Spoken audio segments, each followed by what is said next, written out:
अस्सलाम वालेकुम फ्रेंड्स, उम्मीद करता हूँ आप सब खैरियत से होंगे। ये क्लास ब्लेंडर बिगिनर सीरीज़ इन हिंदी और उर्दू की क्लास नंबर 7 है। क्लास नंबर 6 में हमने देखा था कि ब्लेंडर में हमारे पास सिलेक्शन के लिए कौन-कौन से ऑप्शंस या टूल्स अवेलेबल हैं और उन्हें यूज़ कैसे किया जाता है। तो अगर किसी ने वो क्लास नहीं देखी तो मैं डिस्क्रिप्शन में उस क्लास का लिंक ऐड करूँगा और आपको रिकमेंड करूँगा कि आप पहले वो क्लास देखें। तो आज की क्लास में हम ये देखेंगे कि हम ऑब्जेक्ट्स को ट्रांसफॉर्म कैसे कर सकते हैं। सिलेक्शन के बाद जो नेक्स्ट स्टेप आता है वो है ऑब्जेक्ट्स की ट्रांसफॉर्मेशन, यानी ऑब्जेक्ट को मूव, रोटेट या स्केल करना। तो बिना टाइम वेस्ट किए चलते हैं आज की क्लास की तरफ। जैसा कि ये आप देख सकते हैं कि मैंने ब्लेंडर की न्यू फाइल ओपन की है और इसमें से मैं डिफ़ॉल्ट क्यूब को अभी के लिए डिलीट कर देता हूँ। और ये अब देखिए हमारे पास ये एक रेड कलर की लाइन है और एक ये ग्रीन कलर की लाइन है। जो ग्रीन कलर की लाइन है वो वाई एक्सिस को रिप्रेजेंट कर रही है। ये आप देखें, ये ग्रीन के ऊपर वाई लिखा हुआ है और ये जो रेड कलर की लाइन है ये एक्स एक्सिस को रिप्रेजेंट कर रही है और हमारे पास जी एक्सिस के लिए ब्लू कलर की लाइन है जो कि अभी के लिए विजिबल नहीं है। उसको विजिबल करने के लिए ये ओवरलेज़ में जाके मैं इसको क्लिक करता हूँ, तो जो आप देखें कि ये ब्लू कलर की लाइन जी एक्सिस के लिए है। बाय डिफ़ॉल्ट ये ब्लेंडर में डिसेबल ही होती है और हम भी इसे डिसेबल ही रखेंगे। लेकिन अभी के लिए इसको अनेबल करने का ये मकसद है ताकि मैं आपको अच्छे से समझा सकूँ। मैं इसको ये डिसेबल कर देता हूँ। तो आप देखें, अगर मैं कोई भी ऑब्जेक्ट क्रिएट करता हूँ तो इसको ट्रांसफ़ॉर्म करने के लिए ब्लेंडर में हमारे पास 2 से 3 ऑप्शन मौजूद हैं। सबसे पहला तरीका ये है कि ये आप देखें कि अगर मैंने इसे मूव करना है, तो ये जो हमारे पास ऑप्शन है, इसके ऊपर अगर मैं माउस कर्सर लेके जाता हूँ, तो ऊपर लिखा हुआ है मूव। जब मैं इसको क्लिक करूँगा, तो ये आप देखें हमारे ऑब्जेक्ट के साथ एक गिज़्मो अटैच हो गया। इसमें ग्रीन और ये रेड का एरो है और ये ब्लू कलर का एरो है। अगर मैं ये ग्रीन वाले एरो के ऊपर क्लिक करके ड्रैग करता हूँ माउस को, तो ये आप देखें कि हमारा ऑब्जेक्ट वाई एक्सिस पे मूव हो रहा है। अगर मैं रेड के ऊपर क्लिक करके ड्रैग करता हूँ, तो वो एक्स एक्सिस पे मूव होगा और अगर ब्लू के ऊपर मैं क्लिक करके ड्रैग करता हूँ, तो हमारा जो ऑब्जेक्ट है वो जी एक्सिस पे मूव होगा। उसके अलावा इन गिज़्मो में रेड कलर, ग्रीन कलर और ब्लू कलर के रेक्टेंगल्स भी हैं। अगर मैं ये रेड कलर के रेक्टेंगल के ऊपर क्लिक करके ड्रैग करता हूँ, तो अब देखिए हमारा ऑब्जेक्ट वाई एक्सिस पे ही मूव होगा, जी एक्सिस पे भी मूव होगा, लेकिन एक्स एक्सिस पे मूव नहीं होगा। अगर मैं वाई के ऊपर क्लिक करके ऐसे ड्रैग करता हूँ, तो जो हमारा ऑब्जेक्ट है वो जी एक्सिस पे ही मूव होगा और एक्स एक्सिस पे भी, लेकिन वो वाई एक्सिस पे मूव नहीं होगा। उसी तरह अगर जो ये ब्लू कलर का रेक्टेंगल है या स्क्वायर है, उसके ऊपर क्लिक करके मैं ऐसे मूव करता हूँ, तो हमारा ऑब्जेक्ट वाई और एक्स दोनों एक्सिस पे मूव होगा, लेकिन जी एक्सिस पे मूव नहीं होगा। इसी तरह जो इसके बाद ये जो ऑप्शन है, ये है रोटेट का। अगर उसको मैं सेलेक्ट करता हूँ, तो ये रोटेशन का गिज़्मो इनेबल हो गया है। इसमें भी बिल्कुल सेम वही तरीका है। अगर मैं ये वाई के ऊपर क्लिक करके ड्रैग करके ऐसे रोटेट करता हूँ, माउस को ड्रैग करता हूँ, तो आप देखें कि हमारा जो ऑब्जेक्ट है वो वाई एक्सिस पे मूव हो रहा है और ये अगर रेड लाइन के ऊपर मैं क्लिक करके माउस को ड्रैग करता हूँ, तो हमारा ऑब्जेक्ट एक्स एक्सिस पे मूव होगा और अगर मैं जो लाइन है, ये सर्कल है, उसके ऊपर क्लिक करके माउस को ड्रैग करता हूँ, तो हमारा ऑब्जेक्ट जी एक्सिस पे रोटेट होगा और अगर मैं बिल्कुल सेंटर पे क्लिक करके ऐसे रोटेट करता हूँ, तो हमारा ऑब्जेक्ट हर एक्सिस पे रोटेट होगा। ये अब देखें, मैंने सेंटर पर क्लिक किया और मैं माउस को जिस साइड पे ड्रैग कर रहा हूँ, हमारा ऑब्जेक्ट उस साइड पे रोटेट हो रहा है। उसके बाद ये हमारे पास ऑप्शन है स्केल का। अगर इसको मैं क्लिक करता हूँ, तो आप देखें कि स्केल का जो गिज़्म है वो इनेबल हो गया। इसमें अगर मैं ग्रीन के ऊपर क्लिक करके ड्रैग करता हूँ तो हमारा जो ऑब्जेक्ट है वो सिर्फ वाई एक्सिस पे स्केल होगा। अगर मैं एक्स के ऊपर क्लिक करके ड्रैग करता हूँ हमारा ऑब्जेक्ट सिर्फ ये एक्स एक्सिस पे स्केल होगा और उसी तरह जी एक्सिस पे।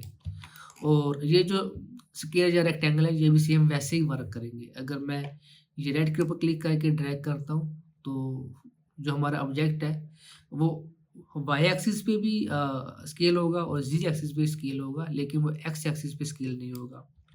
इसी तरह ये जो ब्लू कलर है इसको अगर मैं क्लिक एंड ड्रैग करता हूँ तो जो हमारा ऑब्जेक्ट है जी एक्सिस पे वो स्केल नहीं हो रहा, बाकी दोनों एक्सिस पे स्केल हो रहा है। तो इसके बाद हाँ, अगर अगर सेंटर पे क्लिक करके मैं ऐसे ड्रैग कर रहा हूँ, मतलब मैं किसी भी एक्सिस के ऊपर जाके क्लिक एंड ड्रैग नहीं कर रहा, सिर्फ सेंटर पे मैंने क्लिक किया और मैंने ड्रैग किया तो हमारा जो ऑब्जेक्ट है हर एक्सिस से वो स्केल अप या स्केल डाउन होगा।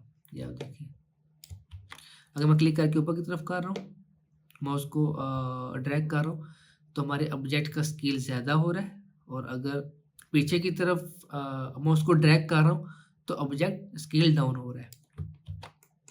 उसके बाद ट्रांसफॉर्मेशन का ऑप्शन है, तो इसको मैं क्लिक करूँगा तो आप देखें कि हमारे पास ये मूव का गिज़्मो भी है, स्केल का गिज़्मो भी है और ये रोटेट का गिज़्मो भी है। तो इस तरीके से हम ये गिज़्मोज़ की मदद से ऑब्जेक्ट को ट्रांसफॉर्म कर सकते हैं।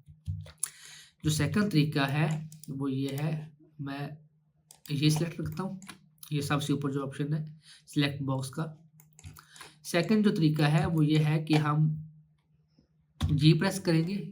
जी है शॉर्टकट की, ग्रैब की, जी फॉर ग्रैब। जी प्रेस करूँगा तो ये आप देखें कि ये जो ऑब्जेक्ट है ये माउस कर्सर के साथ अटैच हो गया। अभी अगर मैं वाई प्रेस करता हूँ तो आप देखिए हमारा ऑब्जेक्ट सिर्फ वाई एक्सिस पे मूव होगा। अगर मैं जी प्रेस करता हूँ और मैं एक्स प्रेस करता हूँ तो हमारा ऑब्जेक्ट सिर्फ एक्स एक्सिस पे मूव होगा। उसी तरह अगर मैं जी और जी प्रेस करता हूँ तो हमारा ऑब्जेक्ट सिर्फ जी एक्सिस पे मूव होगा।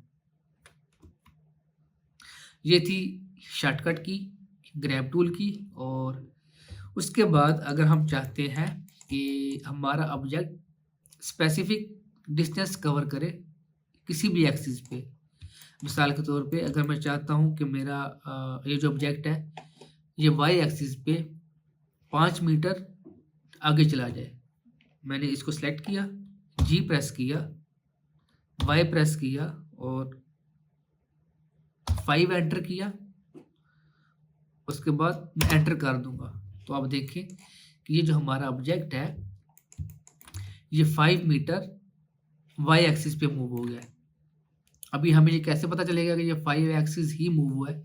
उसके लिए ये आप देखें ये ऊपर जिधर ये गिज़मोज़ हैं उसके साथ हमें ये एक एरो शो हो रहा है। उसके ऊपर जब मैं क्लिक करूँगा तो आप देखें ये ट्रांसफॉर्म में लोकेशन पे वाई एक्सिस पे ये 5 मीटर लिखा हुआ है। इसका ये मतलब है ये जो हमारा ऑब्जेक्ट है, क्यूब है, वो वाई एक्सिस पे 5 मीटर की डिस्टेंस पे है। और ये डिस्टेंस किधर से मेजर होता है?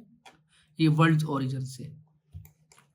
देखिए अगर इसको मैं जी वाई ये मूव कर रहा हूँ तो ये आप इधर देखें कि ये वैल्यू इंक्रीज हो रही है। अगर मैं इसको वर्ल्ड ओरिजिन के करीब लेके आ रहा हूँ तो वैल्यू कम हो रही है, अगर इसको मैं आगे लेके जा रहा हूँ तो वैल्यू ज़्यादा हो रही है। मैं इसको अंडू कर लेता हूँ। अच्छा, अब मूव टूल के लिए आपको शॉर्टकट मैंने बता दिया कि जी हम प्रेस करेंगे तो ये ग्रैब हो जाएगा। उसके अलावा हम इसको रैंडमली मूव भी कर सकते हैं या किसी भी एक्सिस पे मूव कर सकते हैं, वाई पे या एक्स पे या जी पे। उसके अलावा अगर हमने इसको रोटेट करना है तो उसकी शॉर्टकट की है आर। मैंने ये ऑब्जेक्ट सेलेक्ट किया, मैं आर प्रेस करूँगा तो ये देखें कि मैं ऑब्जेक्ट को रोटेट कर सकता हूँ। लेकिन अगर मैंने इसे किसी स्पेसिफिक एक्सिस के गिर्द रोटेट करना है उसके लिए अगर मैंने वाई के गिर्द रोटेट करना है, मैं वाई प्रेस करूँगा तो आप देखें कि ये ऑब्जेक्ट सिर्फ वाई एक्सिस के गिर्द रोटेट हो रहा है। अगर मैं जी प्रेस करूँगा तो ये ऑब्जेक्ट जी एक्सिस के गिर्द रोटेट हो रहा है। मैं एक्स प्रेस करूँगा तो ये ऑब्जेक्ट एक्स एक्सिस के गिर्द रोटेट होगा। और मैं अगर चाहता हूँ कि मैंने इसको आर से रोटेट, इसको मैंने करना है जी एक्सिस पे 45 डिग्री रोटेट करना है। मैंने आर प्रेस किया, उसके बाद मैंने जी प्रेस किया ताकि ये जी एक्सिस पे सिर्फ रोटेट हो। और उसके बाद अगर मैं 45 लिख के एंटर करूँगा तो आप देखेंगे कि ये हमारा ऑब्जेक्ट जी एक्सिस से गिर्द 45 डिग्री रोटेट हो गया। ये आपको ये रोटेशन में मिल जाएगा एक्स वाई जी, जी एक्सिस पे 45 डिग्री ये ऑब्जेक्ट रोटेट है। तो मैं कंट्रोल जी कर देता हूँ। उसके अलावा अगर हमने ऑब्जेक्ट को स्केल करना है तो ऑब्जेक्ट को स्केल करने के लिए शॉर्टकट की है एस। मैंने एस प्रेस किया तो अब देखें कि मैं अगर माउस को ओरिजिनल से दूर मूव कर रहा हूँ, ये देखें कि ऑब्जेक्ट के सेंटर से ये माउस का जो कर्सर है उसके साथ एक डॉटेड लाइन अटैच है। अगर मैं दूर जाता हूँ, डॉटेड लाइन का साइज बड़ा हो रहा है और जो हमारा ऑब्जेक्ट है वो स्केल अप हो रहा है। अगर मैं ऑब्जेक्ट के सेंटर के करीब जाता हूँ तो आप देखें कि हमारे ऑब्जेक्ट का साइज कम हो रहा है। देखिए मैं दोबारा बताता हूँ, मैंने एस प्रेस किया तो जहाँ पे हमारा माउस कर्सर था उधर से लेके ये ऑब्जेक्ट के सेंटर तक या ऑब्जेक्ट के ओरिजिन तक एक डॉटेड लाइन अटैच हो चुकी है। अभी अगर मैं डॉटेड लाइन से दूर जाता हूँ तो हमारा जो ऑब्जेक्ट है उसका साइज इंक्रीज होगा, अगर मैं उसके पास जाता हूँ तो साइज कम होगा। तो अगर मैं किसी स्पेसिफिक साइज पे मतलब स्पेसिफिक एक्सिस पे साइज कम या ज़्यादा करना चाहता हूँ, उसके लिए मैं एस प्रेस करूँगा। और अगर मैंने वाई एक्सिस पे स्केल अप करना है, मैं वाई प्रेस करूँगा तो आप देखें कि मेरे ऑब्जेक्ट का जो साइज़ है वो वाई एक्सिस पे इंक्रीज हो रहा है। अगर मैं एस करता हूँ और एक्स प्रेस करता हूँ तो जो हमारा ऑब्जेक्ट है वो सिर्फ एक्स एक्सिस पे स्केल अप या स्केल डाउन होगा। अगर मैं एस और जी करता हूँ तो हमारा ऑब्जेक्ट सिर्फ जी एक्सिस पे स्केल अप या स्केल डाउन होगा। तो ये थे हमारे पास ब्लेंडर के ट्रांसफॉर्मेशन के ऑप्शन। मतलब ब्लेंडर में हम किसी भी ऑब्जेक्ट को मूव, स्केल या रोटेट कैसे कर सकते हैं। तो मैं उम्मीद करता हूँ कि इस क्लास की आपको अच्छे से समझ आई होगी। अगर आपको कोई भी क्वेश्चन है आपके ज़हन में या किसी बात की समझ नहीं आई तो आप कमेंट सेक्शन में पूछ सकते हैं। इंशाल्लाह मैं आपको उसका जवाब ज़रूर दूंगा। तो मैं आपको रिकमेंड करता हूँ कि आपने 2 से 3 मरतबा, कम से कम 2 से 3 मरतबा इस क्लास की प्रैक्टिस करनी है। और हम मिलेंगे अब नेक्स्ट क्लास में। तब तक के लिए खुदा हाफिज़, टेक केयर।